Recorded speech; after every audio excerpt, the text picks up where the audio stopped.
പ്രധാനപ്പെട്ട ആളാണ്. മിനിസ്റ്ററെ, ചരിത്രപരമായ ഒരു നിമിഷത്തിലാണ് നമ്മൾ നിൽക്കുന്നത്. എങ്ങനെയാണ് ഇതിനെ കാണുന്നത്? ഇന്ത്യയുടെ സ്വാതന്ത്ര്യം കിട്ടിയ അവസരത്തിൽ ഇന്ത്യയിലെ ജനങ്ങൾ എങ്ങനെയാണോ ആഹ്ലാദ പ്രകടനം നടത്തിയത്, അതേപോലെയാണ് കേരളത്തിലെ ജനങ്ങൾ ഈ ദിവസം ആഘോഷിക്കുന്നത്. ഇത് ഇന്നലെ പെട്ടെന്നുണ്ടായ സംഭവമല്ല. രണ്ടാം പിണറായി ഗവൺമെൻറ്റിൻ്റെ ആദ്യ ക്യാബിനറ്റ് യോഗത്തിലെടുത്ത തീരുമാനമാണ്.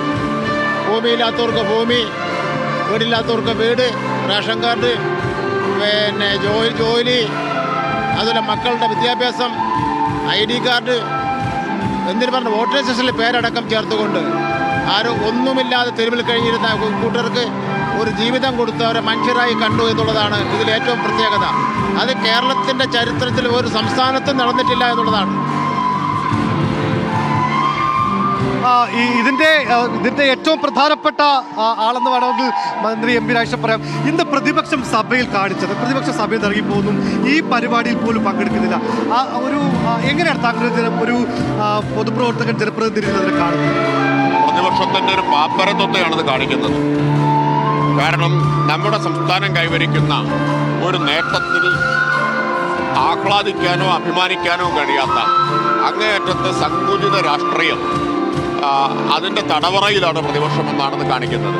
യഥാർത്ഥത്തിൽ കേരളത്തിലെ പ്രതിപക്ഷം ഭരിക്കുന്നതുമായാണ് 40% തദ്ദേശ സ്ഥാപനങ്ങൾ. ഈ നേട്ടത്തിലെത്തുന്നതിൽ അവരൊരു വലിയ പങ്ക് വഹിച്ചിട്ടുണ്ട്. ഇപ്പോൾ രാഷ്ട്രീയ അന്ധത മൂത്ത് അവർ വഹിച്ച പങ്കിനെ കൂടി പ്രതിപക്ഷം തള്ളിക്കളയുകയാണ് ചെയ്യുന്നത്. ഞാൻ ഈ കഴിഞ്ഞ ആഴ്ചയാണ് എറണാകുളം ജില്ലയിലെ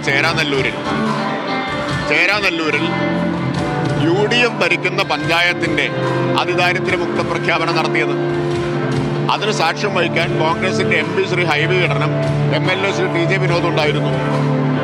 അപ്പോഴൊന്നും ഒരു പ്രശ്നം അവർക്ക് ആർക്കും ഉണ്ടായിരുന്നില്ല. അവരെല്ലാം കരഘോഷത്തോടെയാണ് അത് ചെയ്തത്. അഭിമാനത്തോടെയാണ് കോൺഗ്രസ്സുകാരനായ പഞ്ചായത്ത് പ്രസിഡന്റ് ഞങ്ങളുടെ പഞ്ചായത്ത് അതിദാരിദ്ര്യമുക്തമായി എന്ന് പ്രഖ്യാപിക്കുന്നത്. പക്ഷെ ആ അഭിമാനം പ്രതിപക്ഷ നേതാവിനില്ല. ഈ കേന്ദ്രത്തിന്റെ ഫണ്ട് അല്ലെങ്കിൽ ആ ക്രെഡിറ്റ് നമ്മൾ കേരളം അടിച്ചെടുക്കുന്നു എന്നാണ് BJPയുടെ, പ്രത്യേകിച്ച് രാജീവ് ചന്ദ്രശേഖരന്റെ ഒരു ആക്ഷേപം. അല്ല, അതിന് ഞാൻ മറുപടി പറഞ്ഞു കഴിഞ്ഞു. കേന്ദ്രം ഭരിക്കുന്നത് അവരാണ്. ഇന്ത്യയിലെ എത്രയോ സംസ്ഥാനങ്ങൾ അവർ ഭരിക്കുന്നു. അവിടെ ചെയ്ത് തെളിയിച്ച് വേണ്ടത്ര ക്രെഡിറ്റ് അവർക്ക് എടുക്കാമല്ലോ. എന്തിനാണ് ഇന്ത്യയിൽ ഇത് ചെയ്ത ഏക സംസ്ഥാനമായ കേരളം ചെയ്തതിൻ്റെ ക്രെഡിറ്റ് കൈയിട്ട് വരാൻ വരുന്നത്? സ്വന്തമായി ക്രെഡിറ്റ് എടുക്കൂ.